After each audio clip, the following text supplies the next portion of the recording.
है और खुशियाँ बांटे। आप देख रहे हैं मधुर झनकार यूट्यूब चैनल। ओम शांति। शरीर का नाम हुआ शशिकांत सिंह। वैसे मैं बिहार का रहने वाला हूँ। नेटिव प्लेस बिहार हुआ चंपारण डिस्ट्रिक्ट में सिकटिया गांव है। कारोबार के हिसाब से हम लोग बॉम्बे में रहते हैं। बॉम्बे का नज़दीक का एरिया है बोईसर इंडस्ट्रियल एरिया है MIDC। हमारा इलेक्ट्रिकल का बिजनेस है, इंडस्ट्रियलिस्ट है। ट्रांसफार्मर पैनल्स का कारोबार होता है और नई जो इंडस्ट्री आती है उन्हों का हम लोग कंप्लीट इलेक्ट्रिफिकेशन का कॉन्ट्रैक्ट लेते हैं, टंकी प्रोजेक्ट करते हैं। मुझे याद है 2000 सितंबर में 17 सितंबर को मुझे माउंट आबू जाने का मौका मिला। हालांकि उसके पहले ब्रह्मा कुमारी संस्था के बारे में मुझे कुछ भी पता नहीं था, लेकिन जब माउंट आबू गए और वहाँ जो बिजनेस इंडस्ट्री विंग का एक कॉन्फ्रेंस था, स्ट्रेस फ्री लिविंग ऐसा कोई रिलेटेड टॉपिक था, तो वो कॉन्फ्रेंस में मेरा जाना हुआ। 4 दिन का वहाँ रहना, वहाँ का क्लासेज, वहाँ की व्यवस्था वो मुझे बहुत टच किया, क्योंकि मुझे याद है उस समय मैं एक समस्याओं से जूझ रहा था। हमारे मेन पावर का स्ट्रेंथ हमारी फैक्ट्री में करीब 60 लोगों का था और उसमें कई सारे चैलेंजेस थे, क्योंकि काम करने वाले इंजीनियर्स ग्रेड के यूथ लोग थे जिन्हों का कि आपस में स्वभाव संस्कार का टक्कर वर्क प्लेस पे ज़्यादा होता था, जो मुझे डिस्टर्ब करता था। रहते थे सभी साथ में, वहाँ उनकी फ्रेंडशिप होती थी, लेकिन जब वर्क प्लेस पर आते थे, वर्क प्लेस पर आने के बाद में वही स्वभाव संस्कार का टक्कर शुरू हो जाता था। तो सभी काम के लोग थे, हमारी ज़रूरत भी थी, काम से उनको निकाल नहीं सकते हैं, लेकिन उनका स्वभाव भी नहीं बदलता था। तो कई लोगों से, जैसे हमारे क्लाइंट हैं JSW, सियाराम वगैरह, तो उनके HR के जो लोग थे उनसे मैं चर्चा करता था कि वो लोग इतनी बड़ी मेजॉरिटी को कैसे हैंडल करते हैं। मैंने पाया कि उनका जो भी ट्रीटमेंट है, जो उनका जो प्रोसेस है, वो कोई परमानेंट रेमेडी नहीं है।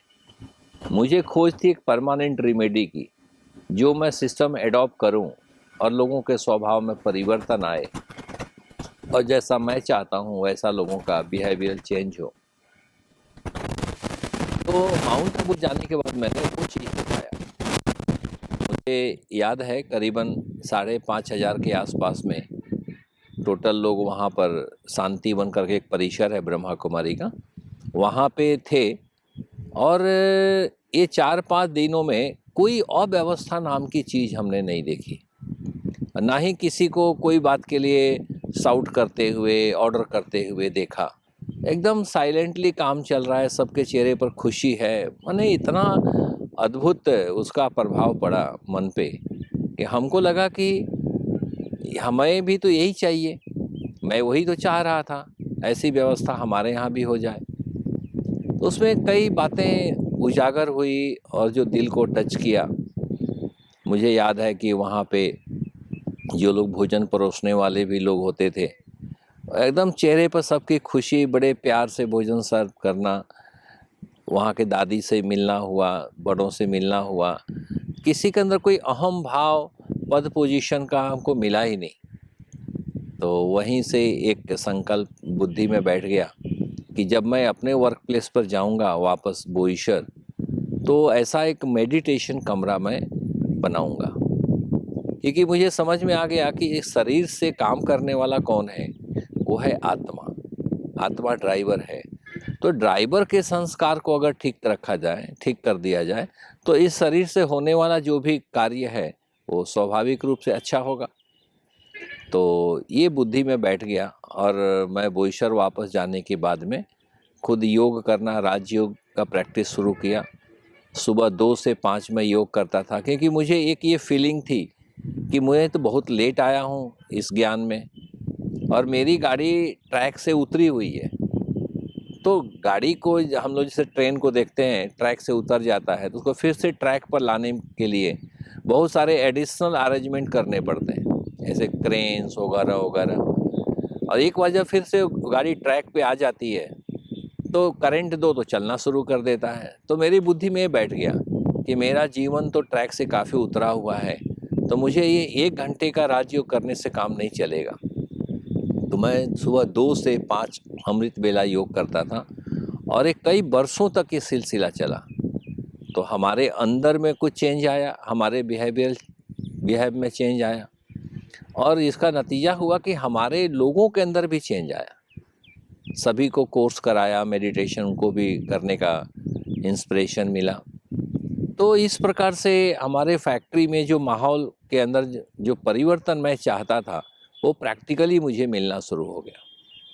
तो आज जैसे मैं अपने ऑफिस में जाता हूँ, अब तो वहाँ मुरली क्लास भी चलता है, कई वर्षों से चलता है। आज मुझे 25 साल तो हो ही गया करीब इस ज्ञान में। तो 12-15 साल से वहाँ रोज़ मुरली क्लास चलता है। सुबह मैं जाकर के ही मुरली क्लास लेता हूँ, मैं नहीं हूँ तो सेंटर की दीदी लोग भी आते हैं। तो मैं देखता हूँ कि अब मेरा जो कारोबार है, जैसे बिजनेस की बात करें तो ज्ञान सुनाने के बाद में वो सारा कारोबार ऑटोमेटिकली जैसे कि चल रहा है। जो मैंने मधुबन में देखा था, लोग खुद की जवाबदारी से कार्य करते हैं, तो हमारे लोग उसको जवाबदारी को निभा रहे हैं। तो ये आज हमारे फैक्ट्री के अंदर, ऑफिस के अंदर जैसे बाहर के कोई गेस्ट आते हैं तो उन्हों का जो फीलिंग होता है, उनका जो फीडबैक आता है, बोले कि हाँ एक अलग ही वातावरण है। तो ये काफ़ी सुकून देता है मन को कि चलो इसी बहाने एक सेवा भी हो रही है। तो वहाँ पे इस तरह का माहौल बन गया है जिसके लिए कारोबार बहुत इजी रूप से हम कर पाते हैं। अभी भी रिकॉर्डिंग जो मेरी चल रही है ये मैं बिहार में आया हुआ हूँ और वहाँ पे कारोबार तो चल ही रहा है। मैं निश्चिंत हूँ, मैं कोई इसमें प्रेशर में नहीं हूँ। एक बार की बात बताऊँ, मेरा वैसे देखेंगे तो ये ब्राह्मण जो जीवन मिला, इसका बीज तो हमें माउंट आबू में बाबा ने बुला करके ही दिया।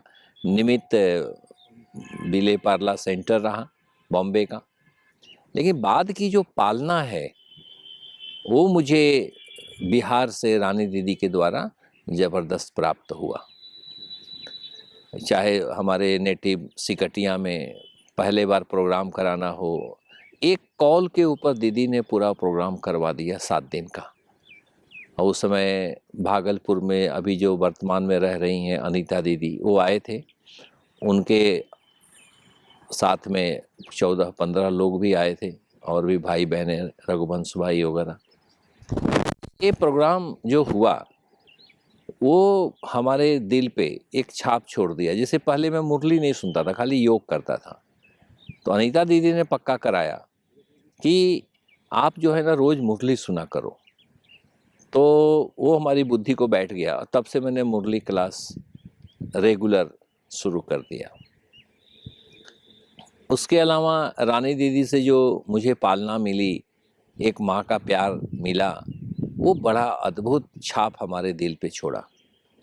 मुझे याद है एक बार मैं मुजफ्फरपुर दीदी के पास आया तो दीदी ने, हमारी मुलाकात हो गई, फिर हम रात को रुके। तो सोने के पहले दीदी ने मुझसे पूछा कि शशि भाई आप कल सुबह नाश्ता करके जाएंगे या नाश्ता लेकर जाएंगे? तो मैंने कहा दीदी मैं तो 8 बजे घर पहुंच जाऊंगा, तो नाश्ते की ज़रूरत नहीं है। तो दीदी ने कहा कि नहीं नहीं, घर से कोई खाली थोड़ी जाता है, कुछ ना कुछ तो लेके जाना चाहिए। आप आइए बताइए कि पूड़ी लेकर जाएंगे कि रोटी लेकर जाएंगे कि पराठा बनवा दूं? तो अब दीदी का इतना अधिकारपूर्ण जो शब्द था, तो मैंने कहा दीदी रोटी बनवा दीजिएगा। हो गई बात, हम टाइमिंग बता दिया कि सुबह 5 बजे हमको निकलना है। हम सो गए। अब सुबह उठे, अमृत बेला योग हुआ। 4:45 बजे तैयार होकर के, दीदी का रहने का जो स्थान है वो फर्स्ट फ्लोर पे है। मैं फर्स्ट फ्लोर पे गया कि चलो दीदी से मैं छुट्टी ले लूँ। अच्छा, मैं ये भूल गया कि दीदी ने नाश्ते के लिए भी कुछ बोला हुआ है, लेके जाना है। तो मैं ऊपर गया तो देखा दूर से ही दीदी सोफ़ा पे बैठी हैं, सामने एक टीपॉय पड़ा हुआ है और उसके ऊपर कुछ टिफ़िन्स बर्तन पड़े हुए हैं और दीदी वो हाथों से कुछ कर रही है। मुझे ऐसा आभास हुआ कि दीदी जैसे कि सुबह-सुबह कुछ खा रही है। तो मुझे लगा, संकल्प चला कि इतना सुबह दीदी को भूख लग गया। तो फिर ख्याल आया कि हो सकता है कि रात को दीदी ने नहीं खाया होगा, तो सुबह भूख लगती है, हो सकता है, नेचुरल बात है। फिर मैं नीचे आ गया, दीदी ने मुझे देखा नहीं। फिर थोड़ा देर रुकने के बाद 2-5 मिनट के बाद फिर मैं गया ऊपर, क्योंकि मुझे बस भी पकड़ना था। तो देखा तो दीदी उसी मुद्रा में बैठी हुई है। तो मेरे को लगा सुबह-सुबह दीदी को इतना भूख लग गया। फिर ऐसे ही संकल्प चला, मैं नीचे आ गया। तो जैसे नीचे आया तो पीछे से कोई मुझे बुलाने को आया कि चलो आपको दीदी बुला रही है। और मैं दीदी के पास गया, तो दीदी के नज़दीक गया तो देखा कि दीदी ने 2 थैले, क्योंकि हमारे साथ एक मास्टर जी भी गए थे, तो दोनों के लिए 2 थैला दीदी ने तैयार करके मेरे हाथ में दिया कि ये है आपका नाश्ता। मैं तो इतना अवाक रह गया कि देखो मैं दीदी के लिए क्या सोच रहा था। और दीदी इतनी सीनियर दीदी खुद से, जैसे ब्रह्मा बाबा का श्रीमत है कि भोजन दो किसी को तो दृष्टि दे करके दो, उसमें साकाश भर करके दो। तो मुझे ख्याल आया कि दीदी वो ही कर रही थी और मैं क्या सोच रहा था। फिर वो भोजन लेके हम गए और रास्ते में कहीं वो भोजन किया, इतना आनंद आया क्या बताऊं। वो सब उस समय बचपन की बातें कहें तो मैं जीवन में कभी भूल नहीं सकता, जो हमेशा हमें एनर्जी देती रहती है। तो ये जो ब्राह्मण जीवन आज 25 साल हो गया, इसमें बड़ों का, ब्राह्मण परिवार का बहुत बड़ा सहयोग है, बहुत बड़ा सहयोग है। बाबा तो कराता ही है, लेकिन ये सब का कारण है कि आज चाहे बिहार हो, चाहे बॉम्बे में हो, हर जगह पे अच्छी सेवाओं में बाबा शामिल करता है और कारोबार में ही हमको बहुत मदद मिलता है। मैं अपने ब्राह्मण जीवन का एक अनुभव सुनाना चाहता हूँ।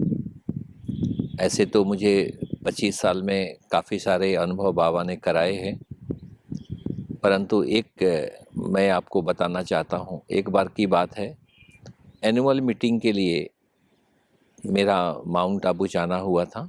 ऐसे तो हर साल जाते हैं, लेकिन ये 5-6 साल पहले वहाँ मीटिंग अटेंड करके मैं आया।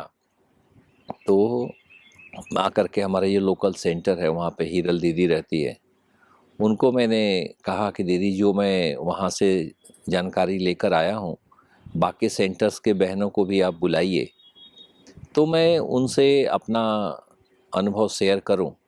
और दीदी ने अरेंज किया, आसपास के जो भी 6-7 सेंटर्स हैं, पालघर, बोर्डी, डहाणू, सभी बहनों को एकत्रित किया और समय निश्चित हुआ 10:30 बजे का।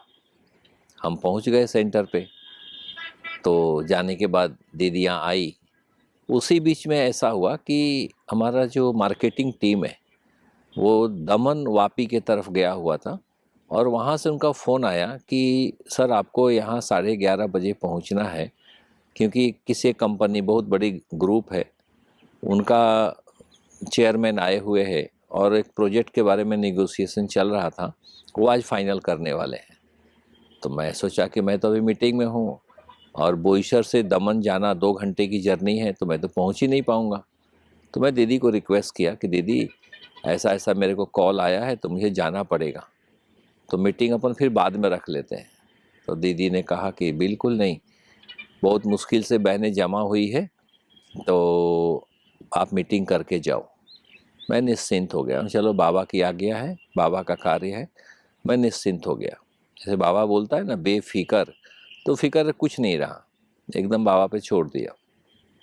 दीदियाँ आई, मीटिंग हुआ। उसी बीच हमें एक और कॉल आया हमारे टीम से कि सर मीटिंग का टाइम थोड़ा पोस्टपोन्ड हो गया है, 12:30 का हो गया है। तो मैंने कहा कि 12:30 का हो गया है तो चलो थैंक यू बाबा। मन से आवाज़ आया कि मैं जल्दी निपटा करके मैं निकल जाऊंगा। फिर मीटिंग हुई, मीटिंग चल ही रहा था, फिर तब तक दोबारा कॉल आया कि अभी मीटिंग है ना, आफ्टर लंच का कर दिया है। बहुत अच्छी बात है।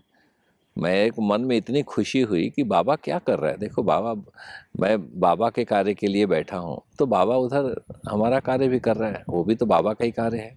एकदम निश्चिंत कर दिया। फिर मीटिंग पूरा हुआ और निकलने की टाइम बारी आई तो दीदी को कहा कि आप मुझे भोजन जो है पैक करके दे देना, मैं रास्ते में कर लूँगा। तो दीदी ने कहा नहीं नहीं, बहनों के साथ 10 मिनट लगेगा, गरम गरम खा करके जाओ, क्यों रास्ते में खाओगे। तो भोजन भी किया, फिर वहाँ से मैं निकला कुछ वो चेयरमैन को देने के लिए, कुछ फ़ोटो फ्रेम और ज्ञानामृत पत्रिका वगैरह लेकर के मैं निकला। और रास्ते भर क्या काम किया, बस एक ही थॉट कि बाबा, फरिश्ता बाबा वहाँ कॉन्फ्रेंस हॉल में खड़ा है, मीटिंग चल रही है, सबको बाबा साकाश दे रहा है। बस एक ही संकल्प के ऊपर मैं समझता हूँ कि मेरी 1.5 घंटे की यात्रा पूरी हुई। और जैसे मैं उस फैक्ट्री में पहुँचा, आपको क्या बताऊँ, कोई मैं उनके लिए वीआईपी तो था नहीं, मेरे जैसे बहुत वेंडर थे वहाँ पे, लेकिन मुझे ऐसा ट्रीटमेंट मिला। उनके गेट पे 2 आदमी खड़े थे, एक मेरा एम्प्लाई था और एक कंपनी का एम्प्लाई। बोले आप यहीं उतर जाइए और सामने ही ऑफिस था, वहाँ आ जाइए, सब लोग आपका इंतज़ार कर रहे हैं। फिर मैं गया बिल्डिंग में तो वहाँ रिसेप्शन पे जो बहन बैठी थी वो तो मुझे पहले कभी मिली भी नहीं है। वो बोलती है सर सीधा चले जाइए कॉन्फ्रेंस हॉल में, आपका इंतज़ार हो रहा है। तो मैं वंडर खाया। तो उस बीच में क्या हुआ कि हमारे जो टीम पहले से गई हुई थी, मार्केटिंग सीनियर टीम, उन्होंने हमें कुछ फीडबैक दिया कि हाँ अपने को इतने में ऑर्डर को क्लोज करना है। अंदर गया तो जाते ही चेयरमैन देख के बोलते हैं इनको तो मैं पहले मिला हूँ, हाँ ये तो हमारा काम यही करेंगे। और मुझे बोलते हैं मिस्टर सिंह, मैंने आपका कोटेशन देख लिया है और हमने मन बना लिया है कि ये काम आप ही करेंगे। तो मुझे वंडर लगा, ये तो बिल्कुल जैसे कि इतना दूर से मैं आया और काम हुआ ही पड़ा था। फिर उसके बाद में एक पार्ट का वो फाइनल करने वाले थे, दूसरी पार्ट के लिए उन्होंने हमें पहले मना कर दिया था कि नहीं वो हमारा दूसरा वेंडर है पुराना, वही करेगा। लेकिन मैंने एक कॉन्फिडेंस के साथ बोला, क्योंकि उन्होंने जो मुझे ऑफ़र दिया, काउंटर ऑफ़र, वो मेरा जो लिमिट था उसे ज़्यादा ही उन्होंने कहा था, इसलिए मुझे कुछ उसमें बोलने का ज़रूरत ही नहीं था। लेकिन मैंने ये कहा कि सर आप जो है ना, मेरा एक सजेशन है कि आप सिविल का काम तो अच्छा करते हैं, कराते हैं, लेकिन जो इलेक्ट्रिकल वर्क है इंटायर बिल्डिंग का, वो आपका ठीक नहीं होता है। वो मुझे चाहता हूँ कि मैं पूरा करूँ और अच्छा करके दूँ आपको। तो बोलते हैं हाँ बिल्कुल आपको ही करना है, जैसे कि एकदम देने के लिए तैयार बैठे थे। तो उनके मैनेजर ने कहा कि सर लेकिन उसका कोटेशन तो हमने इनसे लिया ही नहीं है। तो बोला ले लो, मैं नेक्स्ट वीक में आता हूँ तभी फाइनल कर लेंगे। और हुआ भी ऐसा ही, हमने फिर कोटेशन दिया और उन्होंने दूसरे वीक में फाइनल कर दिया। लेकिन उस दिन क्या हुआ कि जब उन्होंने कोटेशन अप्रूव कर दिया और मुझे गुड़ खिलाया, मुंह मीठा करा के मुझे विदा किया, और उसके बाद में दूसरे पुराने वेंडर्स जो वहाँ पे गए उनसे फाइट, जो पहले 6 महीने से उनके पीछे लगे हुए थे, तो उनको पता पड़ गया कि ये ऑर्डर तो मुझे चला गया, तो उन्होंने उसका अपोज किया। तो बोले कि नहीं मैंने अभी साइन कर दिया है, अभी नहीं कुछ होगा। जबकि वो लोग हमसे हमारे रेट से कम रेट में काम करने को तैयार थे, लेकिन फिर भी उन्होंने मना कर दिया। तो इस प्रकार से होल एपिसोड को मैं देखता हूँ। आज ये 7-8 साल पहले की बात है, आज भी वो मेरे क्लाइंट हैं, आज भी उनके जो भी एक्सपेंशन छोटा हो बड़ा हो सब हमें ही वो बिजनेस मिलता है। तो एक कराने वाला कौन है? तो जब ये बाबा जो बोलता है बेफिक्र बादशाह बन, तो बाबा के ऊपर हमें छोड़ना तो बाबा संभालता है, हम छोड़ते नहीं हैं तो हम बोझ ढोते रहते हैं। तो मेरा ये मानना है कि चाहे योग हो, चाहे ज्ञान की समझ हो, जो बाबा की बातों को हमें यूज करना है, खाली ज्ञान सुनाने के लिए नहीं है, प्रैक्टिकल जीवन में उसको यूज करना है। और जब वो प्रैक्टिकल जीवन में यूज करते हैं, हमको उसकी प्राप्ति होती है, रिजल्ट मिलता है, तो बाबा से और प्यार बढ़ता है। बाबा बोलता है याद करो याद करो, तो क्या याद करेंगे? तो ये बाबा से जो प्राप्तियां हो रही है, बाबा जो अनुभव करा रहे हैं, उसकी गहराई में डूबो। तो बहुत ही सहज रूप से हम लोग इस राजयोग को अपने जीवन में, परिवार में, कारोबार में, हर जगह पे उसको हम यूटिलाइज करते हैं और बहुत ही आनंद का अनुभव करते हैं। एक और वाक्य मैं आपको बताऊंगा। मुझे याद है मेरी युगल पूनम सिंह, जिनका बहुत बड़ा सहयोग रहा मुझे ज्ञान में चलने में, सेवाओं में। उन्हें तबीयत का कुछ हिसाब किताब हुआ और लीवर डैमेज हो गया, कैंसर हो गया। ये लंबा प्रोसेस चला। अभी आप समझ सकते हैं कि इतनी बड़ी बीमारी होने के बाद धन भी खूब जाता है, समय भी जाता है, परिवार पूरा डिस्टर्ब हो जाता है लोगों का। लेकिन मेरे जीवन में इसका इतना अच्छा अनुभव है। ब्राह्मण परिवार का सहयोग, सबका मनसा सेवा, बिल्कुल कोई भारीपन नहीं आने दिया। 2017 में मेरे युगल ने शरीर त्याग दिया। बच्ची भी छोटी थी, लेकिन उसको भी बहुत एक जैसे प्रेरणा मिली, एक एम्पावरमेंट मिला। और वो भी आज LLB कर चुकी है, अभी LLM कर रही है। तो उन चीज़ों का इम्पैक्ट उसके जीवन पे इतना अच्छा पड़ा कि अभी वो कोई चीज़ों में घबराती नहीं है। अकेले बॉम्बे में रह करके प्रैक्टिस करना, पढ़ाई पढ़ना, ये सारा कुछ वो करती है। इसमें मैं बताना चाहूँगा कि जैसे हमारी इंडस्ट्री के अंदर आपको पता है कारोबार में कॉम्पिटिटिव मार्केट है, रिसेशन का भी टाइम आया, कोरोना आया, इस कई चीज़ों उलझनों से हम चले। कई बार ऐसा होता है कोई प्रोजेक्ट में हम लोग काफ़ी मेहनत करते हैं, हमारी मार्केटिंग टीम मेहनत करती है, ऑर्डर हमें नहीं मिलता है, ये सब चैलेंजेज आते हैं। लेकिन मैं कैसे उसको हैंडल करता हूँ, चाहे मैं अपने आप को कैसे संभालता हूँ, मैं वो सारा बाबा के ऊपर छोड़ता हूँ। अब आप कहेंगे तो अंधश्रद्धा हो गया, कर्म, लेकिन नहीं, कर्म तो हम करते ही हैं। कर्म के साथ साथ में बाबा को यूटिलाइज करते हैं। जैसे कहीं पर हमारी टीम जाती है, कोई मार्केटिंग के लिए, कोई कारोबार के लिए, तो पहले से ही बाबा को इमर्ज करके वहाँ पे उसकी मनसा सेवा करते हैं। फिर रिजल्ट जो भी आए वो ड्रामा समझ करके उसको हम एक्सेप्ट कर लेते हैं। कोई प्राप्त हुआ तो बहुत ज़्यादा उसका अति उत्साह में नहीं आते हैं, नहीं मिला तो भी कोई बात नहीं, कुछ ना कुछ उसमें कल्याण होगा। तो इस प्रकार से अब मैं देखता हूँ तो उस समय जब मैं माउंट आबू गया था तभी हमारे पास 60-70 लोग काम करते थे। आज तकरीबन डायरेक्ट इनडायरेक्ट 200 लोगों को हम एम्प्लाई करते हैं। तो चैलेंजेस तो आते होंगे, आते ही हैं, लेकिन सब कुछ इतना बढ़िया से स्मूथली चलता है कि मुझे ये कोई बात का चिंता नहीं रहता है कि फलाने जगह पर, चूँकि इलेक्ट्रिकल का काम है, कहीं कुछ फेलियर, कहीं कोई ब्रेकडाउन वगैरह होता है, और हमारा सर्विस ओरिएंटेड बिजनेस है तो उसको सर्विस देना पड़ता है। तो वो सब कुछ हमारे स्टाफ लोग उसको मैनेज कर लेते हैं। मुझे पर्सनली उसका कोई प्रेशर नहीं आता है। तो ओवरऑल ज्ञान राजयोग का जो इम्पैक्ट है वो कारोबार पे, हमारे शरीर पे, परिवार पे, सब जगह पे हमको बहुत अच्छे से मिला है। एक और वाकया मैं आपको बताऊंगा। हमारी फैक्ट्री में एक बार चोरी हो गया। हालांकि उसको चोरी नहीं कहेंगे, डकैती बोलेंगे, क्योंकि जैसे हमारी फैक्ट्री का वर्किंग दिन का होता है, सुबह 8 बजे से 7 बजे तक का। नाइट में हमारे यहाँ कुछ लोग आए और आकर के उन्होंने, जो वॉचमैन होता है रखवाली करने वाला फैक्ट्री का, 2 जन थे, दोनों को बांध दिया।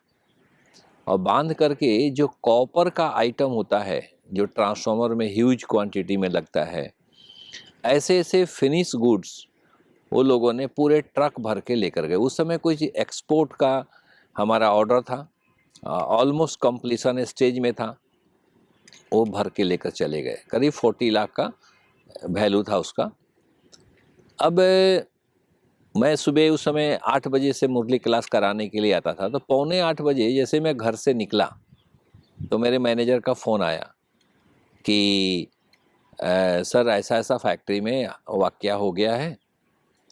तो मेरे मन में क्या चला, मैंने पूछा कि आपने क्या एक्शन लिया? तो बोले मैंने पुलिस कंप्लेन कर दिया, लोकल मीडिया को भी कंप्लेन कर दिया। इस प्रकार से जो नॉर्मली एक होता है करने का, वो उन्होंने कर दिया था। अब मेरे मन में दूसरा थॉट क्या आया कि अब मैं जाके मुरली क्लास कहाँ कराऊंगा? तो वहाँ क्या है, एक लाइन से 3 फैक्ट्री है। तो पहली जो फैक्ट्री थी जाते समय, उसका भी ऑफिस बड़ा था, तो मैं बोला चलो वहाँ मैं मुरली क्लास करा लूँगा। और ये जो वाक़या हुआ था ये उस ऑफिस वाली बिल्डिंग में हुआ था जहाँ पर कि मुरली क्लास, मेडिटेशन रूम वगैरह सब कुछ विधिवत बना हुआ था। तो मैं गया और मैं वहीं पे गाड़ी खड़ा कर दिया, और जहाँ पे एक हैपनिंग हुआ था तो वहाँ पे सब लोग खड़े थे, उनको मैंने बुला लिया और मैंने मुरली क्लास किया। 8 से 9 और 9 से 10 2 क्लास तभी चलते थे। पूरा क्लास हुआ, मुरली में इतना आनंद आया कि पूछो नहीं। उसी समय हमारी एक सेवा चल रही थी, हमारी सीनियर फैकल्टी है उषा दीदी, उनका आना था, 7 दिन का उनका प्रोग्राम था, तो उसकी तैयारी में हम लोग लगे हुए थे। तो उसमें मैं इतना बिजी हो गया, और इधर इतना बड़ा फैक्ट्री में कार्य हुआ था। लेकिन आपको बताऊं कि मुझे कोई उसके लिए विशेष मेहनत नहीं करना पड़ा।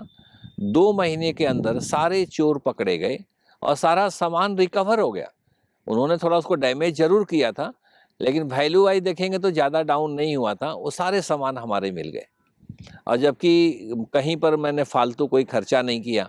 जैसे होता है ना ऐसे कारोबार में, पुलिस डिपार्टमेंट है, बाकी मीडिया है वगैरह, तो मुझे कहीं कुछ देने का किसी को ज़रूरत नहीं पड़ा।